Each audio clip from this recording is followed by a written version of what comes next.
Hello, I'm Steph from iDRIVEACLASSIC and today I'm back with my latest video on the Vauxhall Chevette. The car has been kindly loaned to me by the Great British Car Journey in Derbyshire. If you've not been yet, you probably should go, it's quite a cool day out. And in today's video, we're going to do what we do on every iDRIVEACLASSIC test. We'll show you the outside of the car, under the bonnet, inside the boot, the interior, walk you through what's going on at the dash, and then we're going to take you out for a drive. Hopefully you'll enjoy this car just as much as I have. It's a rarity on the roads of Great Britain today and it's an absolute delight to take it out. First of all, we're going to kick off with a tour around the outside and a little bit of history on the Vauxhall Chevette. Made for 9 solid years from 1975 until 1984, the Vauxhall Chevette is a car which was once a common sight on the roads of the UK, but is now so rarely spotted that you'll be really hard pushed to remember the last time you saw one out on the road and not just tucked up at a museum or on display at a car show. In fact, it's taken me 3 years to find this example to test, so it's quite a special test today and it's been one of the hardest cars to acquire. Now, whilst the Chevette didn't launch until 1975, work had begun at General Motors in 1970. It was on a new car platform called the T-Car platform. The idea was simple. Sub-brands like Vauxhall, owned by GM across the globe, would offer a standardised platform. Now, when you think about 2022, you see this a lot nowadays. So think about cars like the Skoda Citigo, the VW Up. It's pretty normal. But back in the 1970s, and especially the early 70s, this was a totally new way of thinking. Now, being part of GM, Vauxhall were obviously bound into this by the parent company, but they were adamant that the buying public wanted a hatchback and they needed to give that T-car platform a little bit of a shake-up. So the way they did it was the team at Luton took the T-car platform and took 11 inches from the rear of the car, they fitted a hatchback, and then they popped in a box section crossmember to compensate for that loss of rigidity.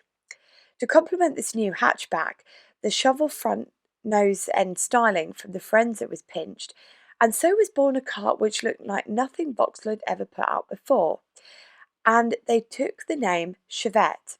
Now, if you wonder if it comes from Chevy, it kind of does. They pinched that and they said it almost looks like a little baby one. Now, whilst the styling was fresh, the engine wasn't. Now, the engine they used was pulled straight from the old Viva, which had come before. So it's the 1256cc 56.5 brake horsepower engine. So some of you might be familiar with that if you like some of the older Vauxhalls. Now, though it was an older unit, which some reviewers felt could have been refreshed to match the fresh styling, it wasn't really slow. It wasn't like it was just chugging along doing rubbish speeds. I mean, it did 0 to 60 in 15.5 seconds, which today you'd think, oh, that is really slow.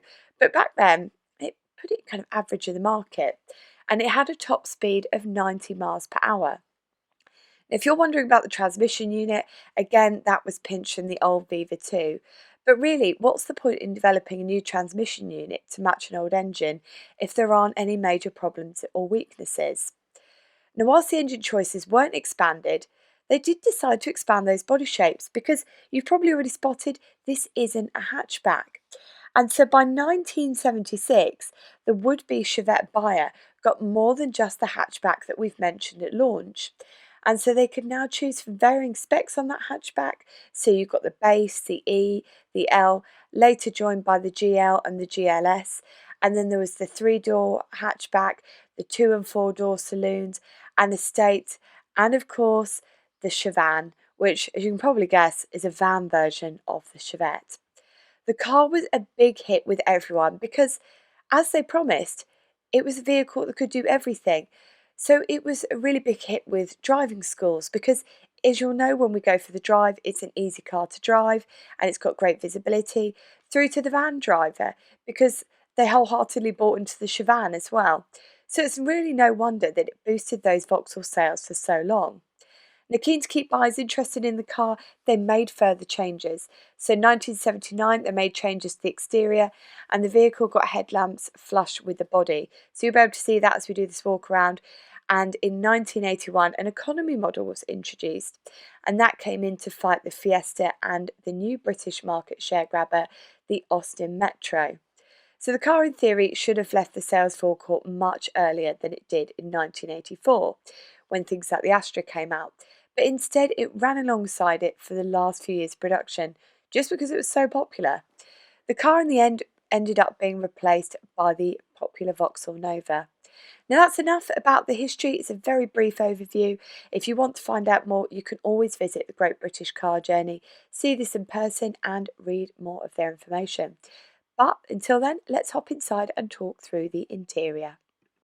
Now coming inside the car, it's really interesting because it was the best-selling hatchback in Great Britain from 1975 to 1978.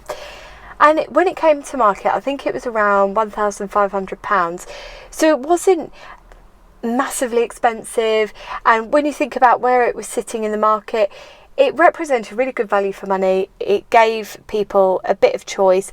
And when we look at it from the outside, it is actually quite delightful. But it's not always about what's on the outside, because realistically, when you're the driver, it's all very well and good what it looks like on the exterior, but what is it like on the interior? Now, one of the things that struck me about this straight away was the quality of the finish, because it's not a high value car. It's the 70s, where in the 50s and 40s buying a car is an occasion, and you get the leather and you get a bit of pomp and glamour.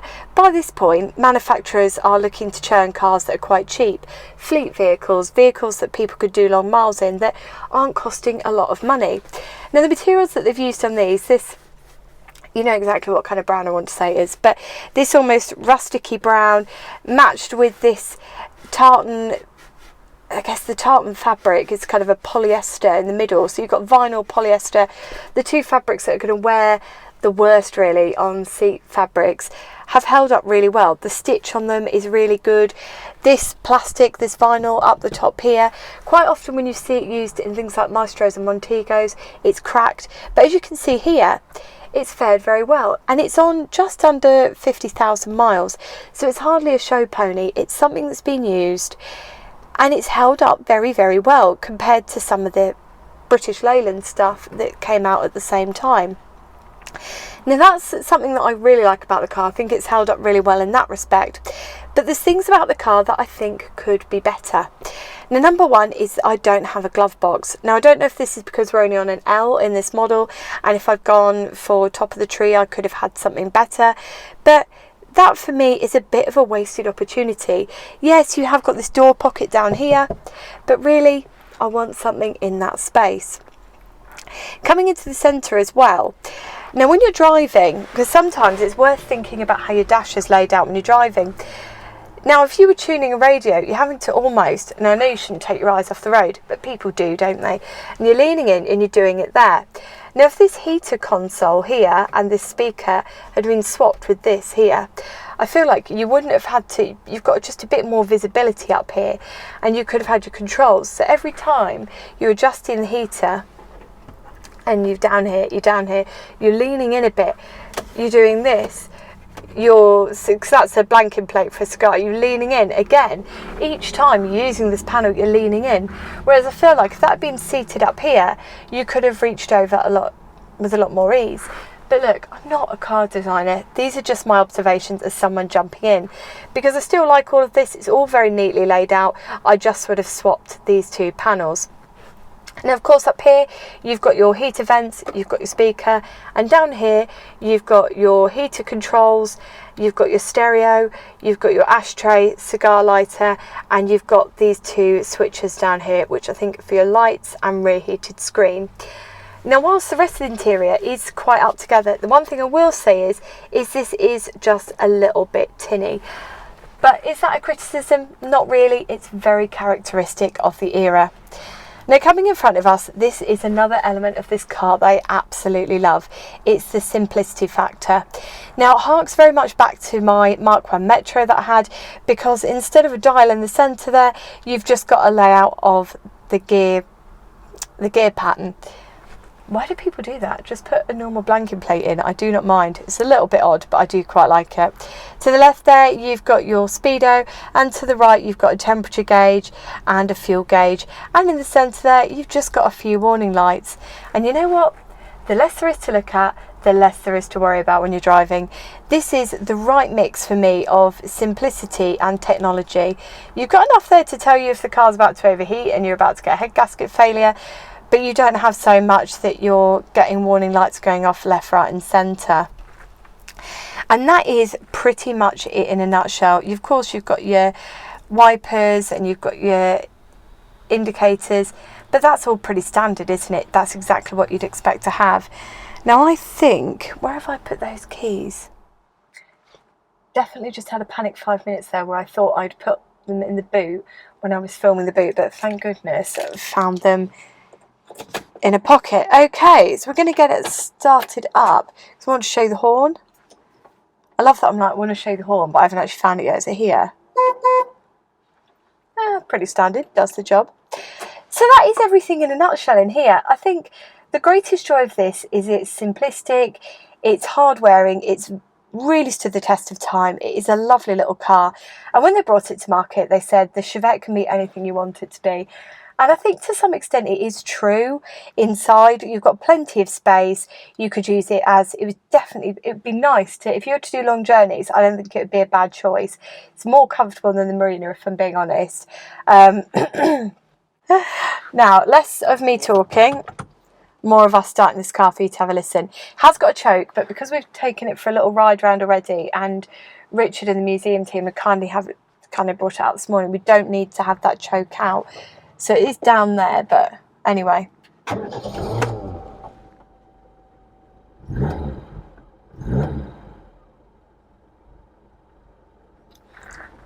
I don't know if you can hear that, but it is actually remarkably quiet inside. Again, it's that nice era of it's still a classic, but you're not living your worst life in some absolutely noisy little metal box. It's quite nice. But of course, it always sounds different from the outside, so we're going to flip the camera around and you can have a listen to the back as well.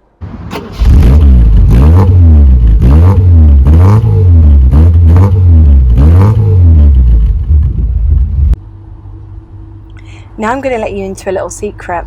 We keep having a few problems with the mics, and every time we go over the bumps it's distorting the sound. So what I thought I'd do is do this a little bit differently today so that we're not compromising on the driving experience or the sound. Thought I'd record the sound separately to the driving experience. So as I'm driving you around, I'm going to talk to you a little bit. Now, one of the things that I've really enjoyed, because I've taken this car out for a few little drives round and about the circuit, is just how easy it is to drive.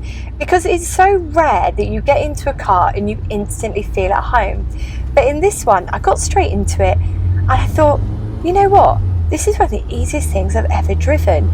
It was easy to go up through the gearbox, which by the way I love, because when you're driving it almost sings through the gears, and it just has a character that you don't get in a modern car.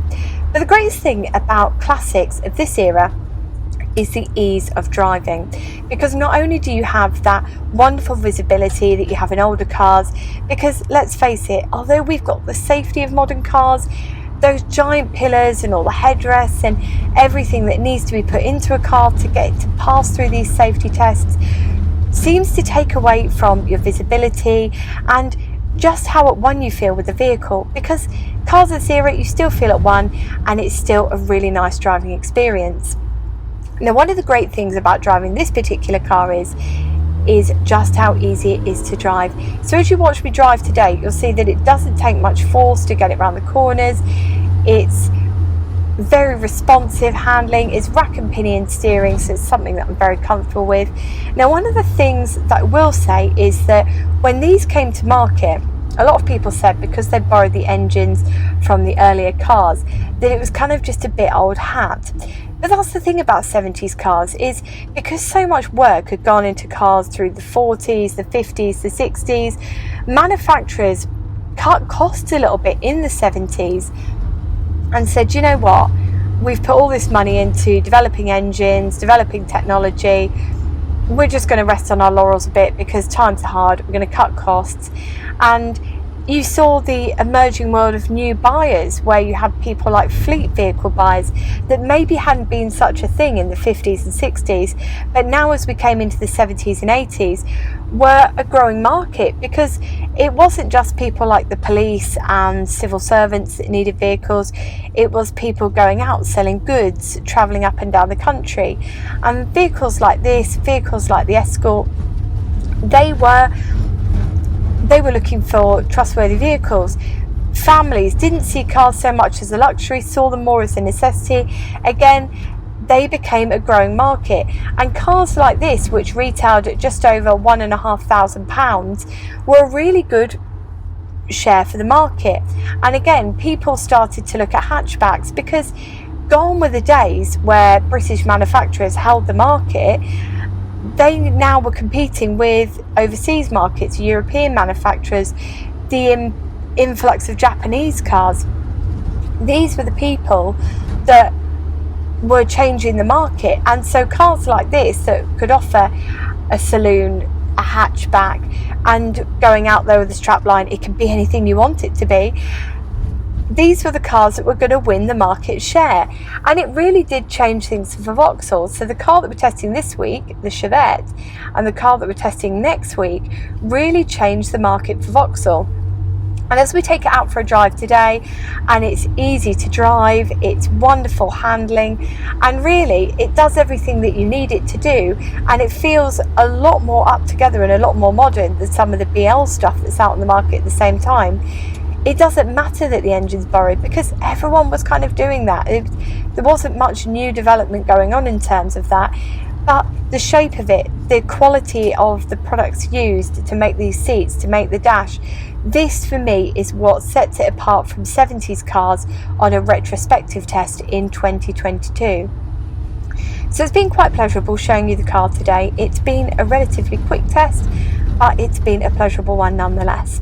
They say don't meet your heroes, but meeting this Chevette here today, a car that I've wanted to test since I've started the channel, I'm telling you now, this has ticked every single box for me.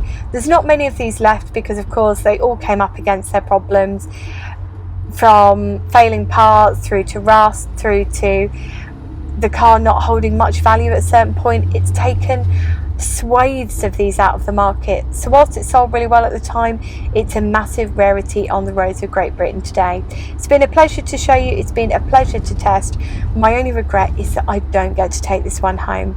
So until next time, when I'm showing you something else from Vauxhall in the same era, take care and drive safely.